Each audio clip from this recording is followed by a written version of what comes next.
اگر کسی چیز میں کوئی حسن ہو یا اس کا کوئی خوبی ہو تب ہم اس کی تعریف کرتے ہیں، یا ہم کسی کی تعریف تب کرتے ہیں جب وہ ہمارا کوئی محسن ہو، یا پھر ہم اعتراف نعمت کی جذبے سے سرشار ہو کر اس کی خوبیاں بیان کرتے ہیں۔ اللہ یعنی خدا کی تعریف ان دونوں حیثیتوں سے ہے، یعنی کہ جو خدا ہے اس کی قدر شناسی اور اس کی احسان شناسی کا تقاضا ہے کہ ہم اس کی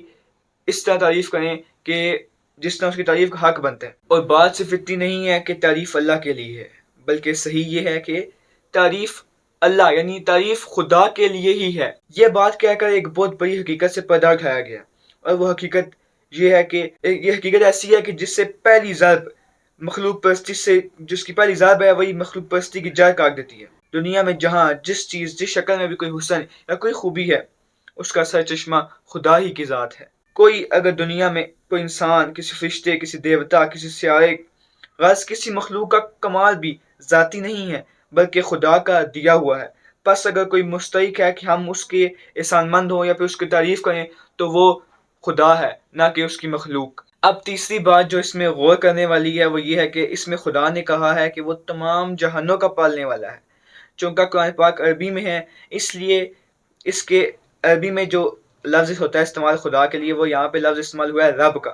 رب کا لفظ عربی زبان میں 3 معنوں میں بولا جاتا ہے، ایک تو مالک و آقا کے معنوں میں، دوسرا پرورش نگہبانی کرنے والا، یا تیسرا حاکم، مدبر یا منتظم۔ اس میں جو اس آیت میں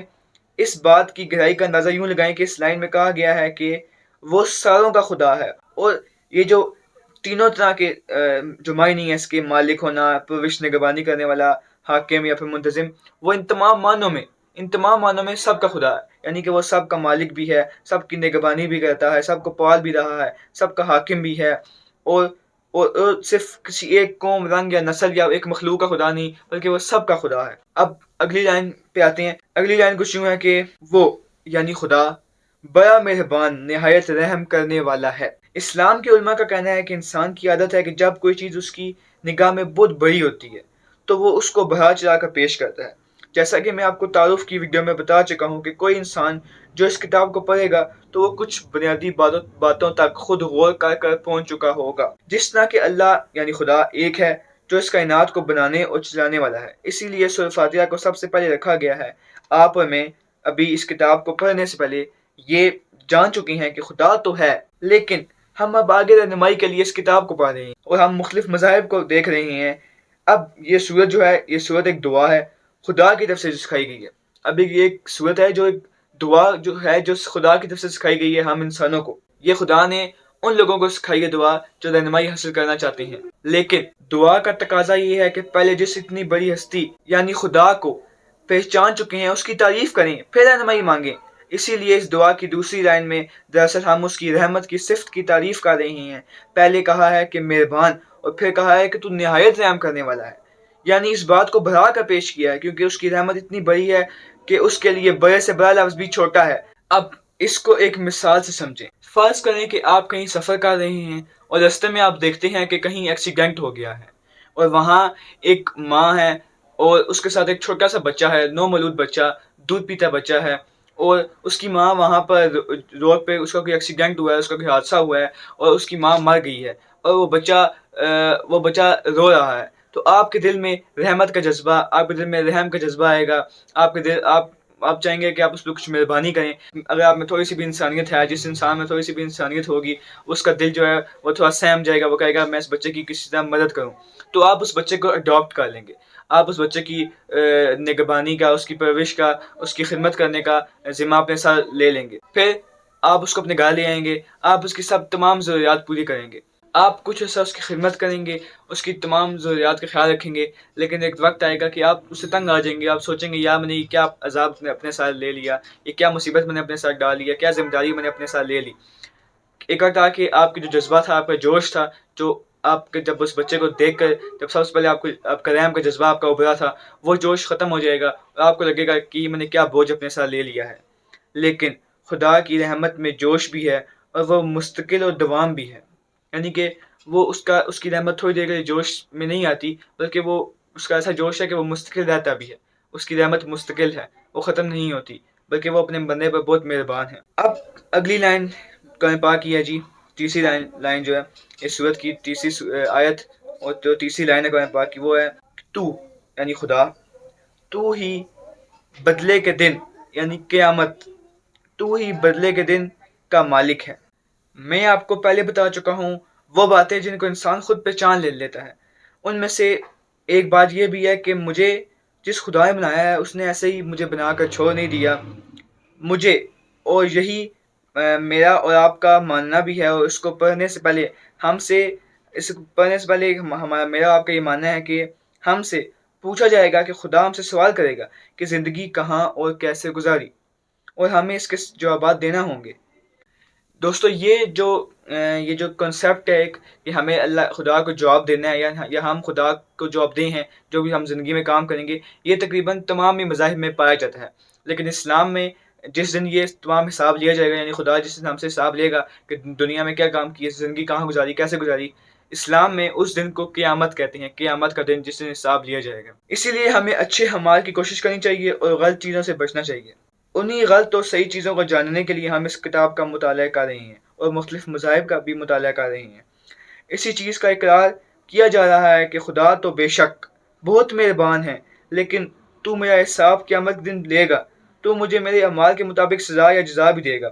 اب آتے ہیں ان باتوں پر جو ہم نے آج ان 3 لائنوں اور بسم اللہ سے سیکھی ہیں، کیونکہ میں آپ کو اپنی پچھلی ویڈیوز میں اس سیریز کا مقصد بتا چکا ہوں کہ ہم اس سیریز میں مختلف مذاہب کا مطالعہ کر کے ان میں سے وہ باتیں نکالیں گے جو انسانیت کے لیے فائدہ مند ہیں۔ مزید آپ میرے طریقہ کار اور مشن کے مقصد کے بارے میں جاننے کے لیے میری پچھلی ویڈیوز دیکھ سکتے ہیں۔ اس لیے میں ہر ویڈیو میں جس کتاب کا مطالعہ کر رہا ہوں گا اس کتاب میں جو بھی کچھ پڑھوں گا اس پر سب سے پہلے ہم ویڈیو کے آخر میں 2 حصے ہوں گے۔ پہلا حصہ ہوگا جس میں ہم کرٹیکل انالائسس کریں گے، اس پر کیا اعتراضات ہو سکتے ہیں، یعنی کہ جو ہم نے جس کتاب کا حصہ بھی ہم نے قرآن پاک پڑھ رہے ہیں، آگے جو بھی ہم کتاب پڑھیں گے، جس کتاب کا جو بھی ہم حصہ پڑھ رہے ہیں اس پر ہم پہلے کرٹیکل انالائسس کریں گے جو ہم نے پڑھا ہوگا، اور پھر ہم ان کے جوابات بھی ڈھونڈیں گے جو اس پہ اعتراضات کی جاتی ہیں، پھر ہم ان کے جوابات ڈھونڈیں گے۔ اس کے بعد اگر ہمیں کسی کتاب سے اچھی چیزیں ملیں گی جو اچھی ہو انسانیت کے لیے، اس کو سمجھیں گے اور اس پر عمل کرنے کا عہد کریں گے۔ اب یہ باتیں میں ہر ویڈیو میں نہیں بتاؤں گا، ہر ویڈیو کو کے آخر میں جو ہم کتاب کا مطالعہ کر رہے ہوں گے اس کے 2 حصے ہوں گے۔ ایک ہوگا کرٹیکل انالائسس، جو دوسرا پارٹ ہوگا وہ ہوگا what we learned and why we should do that۔ یہ 2 ہر ویڈیو کے آخر میں پارٹس ہوا کریں گے۔ اب آتے ہیں جی آج کی ویڈیو کے پہلے حصے کی طرف جو ہے کرٹیکل انالائسس۔ آج جو ہم نے پڑھا ہے دوستو، اس پر ویسے تو کوئی اعتراض نہیں ہوتا، لیکن کیونکہ اس میں خدا کے وجود کو تسلیم کیا گیا ہے اسی لیے ایتھسٹ یعنی کہ منکرین خدا کو ہی اس سے اختلاف ہو سکتا ہے، لیکن ابھی ہم ان پر بات نہیں کریں گے، کیونکہ اگر یعنی کہ منکرین خدا پر ابھی بات شروع کی اور ان کے سوالات کے جوابات دینے شروع کیے تو وہ ایک الگ بحث شروع ہو جائے گی۔ اس لیے جس طرح ہم باقی مذاہب کو پڑھ رہے ہیں اسی طرح ہم مستقبل میں منکرین خدا کے دلائل کو بھی دیکھیں گے، ان کے سوالات کے جوابات ڈھونڈنے اور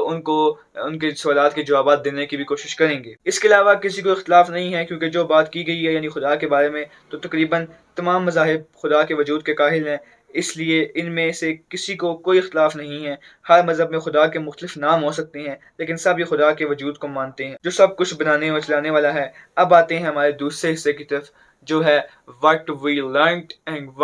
why we should do that۔ آج قرآن پاک کا جو حصہ جس کا ہم نے مطالعہ کیا قرآن پاک کے جس حصے کا، اس سے ہم نے 4 چیزیں سیکھی ہیں۔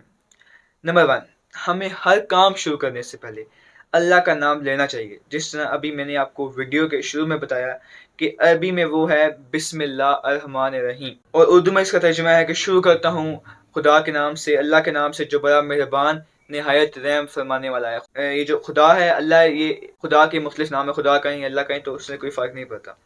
اب تمام کام اللہ کے نام سے یعنی کہ تمام کام خدا کے نام سے شروع کرنے کے فوائد کیا ہیں؟ اس کے فوائد میں آپ کو ویڈیو کے شروع میں بتا چکا ہوں، آپ وہ جا کے دیکھ سکتے ہیں۔ جو ویڈیو کا سب سے پہلا حصہ ہے بسم اللہ والا حصہ، اس میں بتا چکا ہوں کہ خدا کا نام ہر کام میں شروع کرنے سے پہلے خدا کا نام لینے سے کیا فوائد ہیں۔ تو پہلی ہمیں چیز یہ سیکھی۔ دوسری ہم نے یہ چیز سیکھی کہ ہمیں کبھی، دوسری چیز سیکھی آج وہ یہ ہے کہ ہمیں کبھی بے بس یا یہ محسوس نہیں کرنا چاہیے کہ میرا ہمدرد یا میرا ساتھی کوئی نہیں، میں اکیلا ہوں، کیونکہ آج ہم نے اس کتاب کی پہلی لائن میں پڑھا ہے کہ وہ صرف مسلمانوں کا نہیں، انسانوں کا بھی، وہ صرف مسلمانوں کا نہیں، انسانوں کا بھی، یہودیوں کا بھی، عیسائیوں کا بھی، ہندوؤں کا بھی، سکھوں کا بھی، بدھ مت کا بھی، وہ دنیا میں موجود تمام مذاہب کا، البتہ وہ جانوروں کا بھی، کیڑوں کا، پرندوں کا، زمین کا، ستاروں کا، سیاروں کا، سمندروں کا، دریاؤں کا، صحراؤں کا، جنگلات کا، پہاڑوں کا، الغرض وہ پوری کائنات کا، الغرض وہ تمام جہانوں کا رب ہے۔ اس لیے ہم نے پریشان نہیں ہونا، کیونکہ وہ تمام جہانوں پر قادر ہے، کیونکہ وہ تمام جہانوں کا رب ہے، اس لیے وہ تمام جہانوں پر قدرت رکھتا ہے، وہ تمام جہانوں پر قادر ہے، وہ ہر چیز پر قادر ہے، اور وہ ہمارے ساتھ ہو تو وہ ہمارے لیے کچھ بھی کر سکتا ہے۔ وہ اگر کیڑوں اور مکوڑوں کو نہیں چھوڑتا تو وہ ہمیں بھی نہیں چھوڑے گا، اس لیے ہمیں اس پر بھروسہ کرنا ہے اور اس کو مضبوطی سے تھامے رکھنا ہے۔ یہ لائن اس کتاب کی بہت گہری ہے اور ہر کوئی اس سے اپنے مطابق مطلب نکال سکتا ہے، مطلب اخذ کر سکتا ہے، اور اپنے آپ کو یہ پڑھ کر خوشی اور تسلی دے سکتا ہے کہ وہ صرف میرا نہیں بلکہ تمام جہانوں کا رب ہے۔ تیسری بات جو ہمیں سیکھی ہے وہ یہ ہے کہ وہ بہت رحمان اور رحیم ہے، اس لیے ہمیں مایوس نہیں ہونا چاہیے، کیونکہ آج کل آپ دیکھیں تو ایک مسئلہ جو ہماری سوسائٹی میں بہت زیادہ پایا جاتا ہے وہ ہے ڈپریشن۔ لیکن اگر کسی نے یہ چیز یاد رکھی کہ خدا بہت مہربان، بہت رحمان اور نہایت رحیم ہے، اس لیے ہمیں مایوس نہیں ہونا چاہیے، بلکہ یہ ذہن میں رکھنا چاہیے، ہمیں ذہن میں رکھنی چاہیے کہ وہ بہت مہربان ہے، وہ میرے لیے کوئی سبب بنا دے گا، کیونکہ وہ ہر چیز پر قدرت رکھتا ہے، وہ ہمیں اکیلا نہیں چھوڑے گا، لیکن ہمیں بھی اس کو نہیں چھوڑنا اور اس کی اطاعت کرنی ہے، اور ہمیں کبھی اس کی رحمت سے مایوس نہیں ہونا، وہ بہت مہربان ہے۔ چوتھی بات دوستو جو آج ہم نے سیکھی ہے وہ یہ ہے کہ ہمیں زندگی لاپرواہی اور بے فکری سے نہیں گزارنی، بلکہ اس بات کا خیال رکھنا ہے کہ ہم کہیں خدا کو ناراض نہ کر دیں یا اس کی مخلوق کو تکلیف پہنچانے کا باعث نہ بنے۔ اس لیے ہمیں چاہیے کہ ہم زندگی کا ہر کام کرنے سے پہلے سوچیں کہ اس کے بارے میں میرے سے میرا خدا پوچھے گا، کہ جو زندگی کا ہم کوئی بھی کام کر رہے ہیں، ہمیں چاہیے کہ ہم سوچیں کہ اس کے بارے میں میرا خدا میرے سے پوچھے گا اور میں اس کو جواب دہ ہوں۔ اس لیے ہمیں چاہیے کہ وہ کام کریں جو خدا اور انسانیت دونوں کے لیے خوشی کا باعث بنے۔ آج ہم نے یہ 4 چیزیں سیکھی ہیں جن کو ہم نے اپنی عملی زندگی میں لے کے آنا ہے۔ سب سے پہلے ہم نے سیکھا ہے کہ ہم نے سب کام خدا کا نام لے کر شروع کرنے ہیں۔ دوسری چیز ہم نے یہ سیکھی ہے کہ کبھی خود کو اکیلا یا تنہا محسوس نہیں کرنا، کیونکہ وہ تمام جہانوں کا خدا ہے۔ تیسری بات ہم نے یہ سیکھی ہے کہ اس کی رحمت سے کبھی مایوس نہیں ہونا، کیونکہ وہ بہت مہربان ہے۔